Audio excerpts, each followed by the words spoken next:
साथियों, जय भीम, जय भारत, जय संविधान। कि आप स्वयं घटना करा रहे हो और उसका घटना हो जाने के बाद राजनीतिक लाभ ले रहे हो। आज आपके बीच में एक महत्वपूर्ण अपील को लेकर आया। मैं इस अपील को करना अपना कर्तव्य भी मानता हूँ। जय श्री राम दोस्तों, सुप्रभात। कैसे हैं आप लोग? वो कहावत आप लोगों ने सुना होगा, जो किसी ने बड़ा खूब कहा है, देश के गद्दारों को गोली मारो सालों को।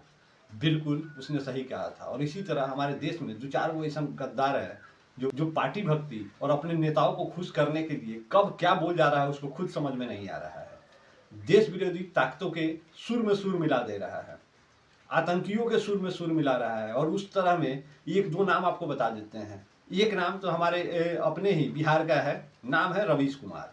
उसने जहाँ तक उसका ताकत है, जहाँ तक वो कर सकता है उतना अफवाह फैलाता है। उसको पाकिस्तान का सुर और उसका सुर मैच कीजिएगा, मैच हो जाएगा। दूसरा नाम आप लोगों को बता दें, बड़ी चर्चा में अभी ट्रेंडिंग में चल रही है, नाम है नेहा सिंह राठौर। इसका भी सेम कहानी है। ये भी पाकिस्तान के सुर में सुर मिला रही है। सोचिए, ये तो वीडियो बना रही है हिंदुस्तान में बैठ के, सवाल पूछ रही है हिंदुस्तान के सरकार से, लेकिन इसका वीडियो ट्रेंड कर रहा है पाकिस्तान में। अभी किस तरह का वीडियो बना रही है, क्या बोल रही है, सोचने वाला बात है। खैर, इसका वीडियो हम ज़्यादा सुनते नहीं हैं, लेकिन ट्विटर पर इसने एक पोस्ट किया है। 2022 में जो पुलवामा अटैक हुआ था, उसमें किसी भाजपा के IT सेल का संलिप्तता पाया गया था, या शायद उसके गाड़ी में या कुछ ऐसा कुछ केस था जो मीडिया में आया था।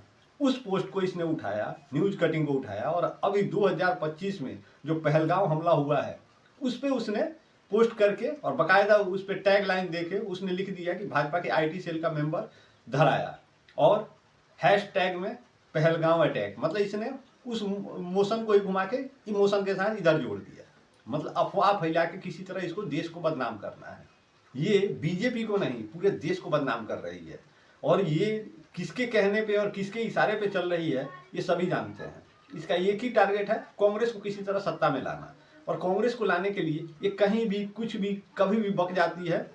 और ये नेहा सिंह राठौर को अगर आप लोग वैसे नहीं जानते हैं तो आप लोग जानते होंगे। इसने एक गाना गा के ट्रेंडिंग में आ गई थी। यूपी में काबा, MP में काबा, दिल्ली में काबा, इस सब जगह पूछती है, राजस्थान में काबा, लेकिन कभी ये नहीं पूछती है बंगाल में काबा, कर्नाटका में काबा, जहाँ जनेऊ देख के उसको परीक्षा में नहीं बैठने दिया गया था। बंगाल में हिंदुओं का नरसंहार हो रहा है। इस सब चीज़ों पे इसने कभी कुछ नहीं बोला। जहाँ भी हिंदू प्रताड़ित होते हैं वहाँ ये बोलती नहीं है, क्योंकि इसे कांग्रेस का वोट बैंक खराब हो जाएगा। ये स्पेशली काम करती है सिर्फ एक ही के लिए, कांग्रेस के लिए। रवीश कुमार का भी वही काम है। ये लोग देश के लिए ये काम करने वाले लोग में से नहीं है, ये पार्टी के लिए काम करते हैं। वही दो शब्द ये भी बोले हैं, इनका भी सुन लीजिए। इनको हिंदू अपना धर्म गुरु शंकराचार्य कहते हैं। नाम है अभिमुक्तेश्वरानंद महाराज जी हैं। इनकी भी सुनिए। इनका जो भी वीडियो आप लोग सुने होंगे, हमेशा हिंदुओं के खिलाफ ही बात करते हैं। अभी इसमें सुन लीजिए। सरकार ने कहा कि हम पानी बंद कर देंगे पाकिस्तान का। अभी उस पर ज्ञान बघारने आ गया कि सरकार कैसे पानी बंद कर देगी, इतना कोई व्यवस्था ही नहीं है, पानी बंद करने का कोई संसाधन नहीं है। सरकार अगर आज कोशिश भी करती है तो 20 साल लग जाएगा उसको पानी बंद करने में। समझ में नहीं आता है, ये सरकार के साथ है या सरकार के खिलाफ है, ये हिंदुओं के साथ है या हिंदुओं के खिलाफ है, इसके बारे में समझ में नहीं आता। जब भी कोई देश और विदेश का अगर जिक्र आ जाए, उसमें भी इसको कूद के पड़ जाना है। ये धर्म गुरु है, इसको धार्मिक बातें करनी चाहिए। लेकिन ये हमेशा आप लोग देखिएगा, इसको हमेशा ही राजनीतिक मुद्दों पे ही टीका टिप्पणी करता है। इसका सुनिए दो चार लाइन क्या कह रहा है। आप स्वयं घटना करा रहे हो और उसका घटना हो जाने के बाद राजनीतिक लाभ ले रहे हो। इसलिए पहली जरूरत है, जिन से चूक हुई है उनको जिम्मेदार व्यक्ति को सामने लाया जाए और उनको दंडित किया जाए। उसके बाद तो पाकिस्तान के सामने, पाकिस्तान को आपके नाम सिंधु नदी का पानी बंद कर दें। सिंधु नदी का पानी बंद करने का आपके पास तरीका क्या है बताओ? कोई बांध है, कोई फाटक है जिसमें आप फाटक गिरा दो तो तुरंत रुक जाए? आप इतना बड़ा पानी कैसे बंद कर दोगे? और अगर बंद भी कर दोगे तो कहाँ लेके जाओगे इस पानी को? आपका भारत डूबने लग जाएगा, बाढ़ आ जाएगी।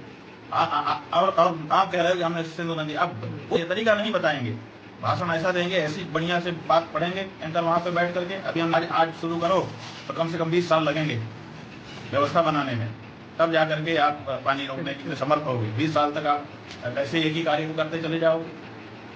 परिस्थितियां कैसी बदलती हैं, हो पाएगा नहीं हो पाएगा? आपने इतने दिनों तक सिंधु के पानी को रोकने की व्यवस्था ही नहीं करी हुई है, और आप कह रहे हैं हम रोक देंगे और बूंद बूंद को तरसा देंगे। अब इन जैसे लोगों को आप लोग क्या कहना चाहेंगे? भारत सरकार ने अगर ये निर्णय लिया है कि पानी रोकेंगे तो उसके पीछे पूरा रिसर्च हुआ होगा, पूरा टीम लगा होगा। ऐसा नहीं है कि मतलब सीधे मठ मंदिर में से उठे और आगे यहाँ कुछ बोल दिए हो गया, ऐसा नहीं होता है। लेकिन इन लोगों को क्या फर्क पड़ता है, ये जो आए मीडिया में बोले इनको टीआरपी मिल गया, ये पता नहीं टीआरपी से ही, सोशल मीडिया से ही कमाने वाला आदमी हमको लगता है, और कुछ नहीं है। एक बार गलती से इसका वो वीडियो डाल दिए थे, वीडियो क्लिप चला, उस पर क्लेम हो गया, कॉपीराइट क्लेम मार दिया था इसी ने। सोचिए पानी बंद करने के नाम पे कैसे उलूल जुलूल बग गए हैं। वही पाकिस्तान को देखिए, वो धमकी दे रहा है कि अगर भारत ने पानी बंद किया तो 1 बूंद पानी के बदले हम खून का नदी बहा देंगे। सोचिए उसको पता है कि भारत ने अगर कहा है कि हम पानी बंद कर देंगे तो कर देंगे, लेकिन ढोंगी पंडित को नहीं पता है कि पानी भारत बंद कर सकता है या नहीं कर सकता है। इसको लग रहा है कि भारत ने कह दिया, बस ऐसे ही कह दिया। वही हमें सबसे ज्यादा खुशी ये हुआ चंद्रशेखर रावण का बात सुन के। नगीना से सांसद हैं चंद्रशेखर रावण जी, उनकी बात आप लोग पहले सुन लीजिए क्या कह रहे हैं। सीधा सीधा शब्दों में कह रहे हैं कि हम आपस में कितना भी हमारे अंदर फूट मत हो, हम अपने हक अधिकार के लिए हमेशा सरकार से लड़ते हैं, लेकिन जब बात देश की आएगी तो हम सभी एक हैं और मिलकर मुकाबला करेंगे और आतंकवाद को जड़ से खत्म करेंगे। इन्होंने अपने एकता की बात कही है, इनका सुन लीजिए, फिर हम आपको आगे इसके बारे में। डॉक्टर बाबा साहब अम्बेडकर ने कहा था कि हम प्रथम ओलंपिक भारतीय हैं। भारतीय होने के नाते भारत पर जो हमला हुआ पहलगाम में, मैं परिवारों की पीड़ा को समझ सकता हूँ जिन परिवारों ने अपनों को खोया, अपना पिता खोया, किसने अपना बेटा, किसने पति, किसने अपना भाई। इस आतंकी घटना से हर देशवासी के मन में व्यथ है। हर कोई चाहता है आतंकवाद का मुंह तोड़ जवाब दिया जाए, लेकिन साथियों एक कहावत है कि जब किसी घर पर, परिवार पर हमला हो तो पूरा परिवार मिलकर उनसे लड़ता है। आज जब हमारे देश पर हमला हुआ है तो हमें मिलकर देश विरोधी ताकतों से लड़ना चाहिए। कश्मीर में बैठी हो या बाहर किसी दूसरे मुल्क में बैठी हो या फिर देश के अंदर बैठी, हमें उन ताकतों से लड़ना चाहिए जिन्होंने हमारे देश के साथ, उसके सम्मान के साथ, हमारे परिवार के लोगों के साथ जो इतना बड़ा हमला करने का काम किया, हमारे खून से होली खेलने का काम किया। महसूस करके देखिए, मैं भी देख रहा हूं देश के अंदर किस तरह का माहौल है। क्या हम लोग मिलकर देश विरोधी ताकतों से, आतंकवादी ताकतों से लड़ पा रहे हैं? हम अपने देश में अपने भाइयों के साथ लड़ रहे हैं, तो मेरे मन में ये खतरा पैदा होता है। जो दूर बैठा दुश्मन है, दूर किसी देश में या देश के अंदर ही, उसने यही सोचा होगा कि किस तरह देश के अंदर आंतरिक जो है एक युद्ध छिड़ जाए, कि देश के लोग आपस में अपने आप लड़ते रहें। दुश्मन यही तो चाहता है, और हम उस दुश्मन के मंसूबों को कामयाब कर रहे हैं। तो उसके मोहरे, उसके टूल किट नहीं है तो क्या है? दुश्मन यही चाहता है कि हम आपस में लड़ेंगे तो हम उनसे नहीं लड़ पाएंगे। आप ये महसूस करके देखिए, अनुभव के आधार पर क्या है। मैं मानता हूं कि गुस्सा हम लोगों में है, हमें भी, नौजवानों में देश के प्रति जो हमला हुआ है उसको लेकर बहुत बड़ा आक्रोश और गुस्सा है। उसका ब्रेन वॉश करना कितना आसान है। जिन्होंने कल हमें अपनी गोद में खिलाया, जिनके द्वारा हम स्कूलों में पढ़े, या जिनके साथ हमने आगे बढ़ने का संकल्प लिया, आज हम उन्हीं के खिलाफ लड़ रहे हैं। ये समझदारी या बेवकूफी? कहीं ऐसा तो नहीं जाने जाने में हम दुश्मन की मदद कर रहे हैं? इसलिए मैं आपसे ये अपील करता हूं कि ये वो समय है कि हमें समझदारी से एकजुट होकर देश विरोधी ताकतों से, आतंकवाद से लड़ना है। मैं आतंकवादी ताकतों को भी ये कहना चाहता हूं, भले ही देश में हम अपने हक अधिकारों के लिए सरकार से रोज संघर्ष करते हैं, लेकिन जब देश पे हमला होगा तो हम सब लोग एकजुट होकर देश विरोधी और आतंकवादी ताकतों से मिलकर लड़ेंगे। ये बात मैं स्पष्ट रूप से कहना चाहता हूं, क्योंकि देश पहले, देश का सम्मान पहले।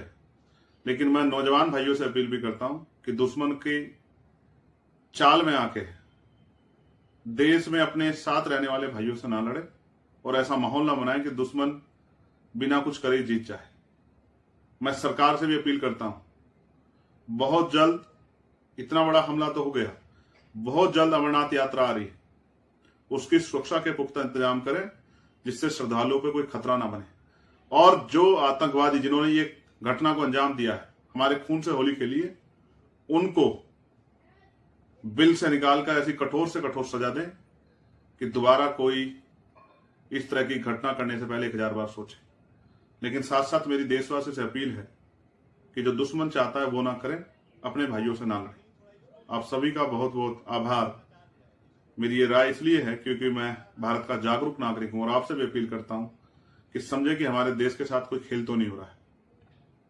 अभी तो दुश्मन हमसे दूर है, उसकी पहचान भी हमसे दूर है, लेकिन मुझे उम्मीद है कि अब हम समझदारी से आगे बढ़ेंगे और मिलकर दुश्मन से और देश विरोधी ताकतों से, आतंकवादी ताकतों से लड़ेंगे। हमें यह भी समझना होगा कि दुश्मन भी ये चाहता है कि हम आपस में लड़ें, भाइयों से ना लड़ें और मिलकर आतंकवाद से लड़ें। ऐसी भी मैं आपसे अपील करता हूं। आपका भाई चंद्रशेखर आजाद में बताते हैं।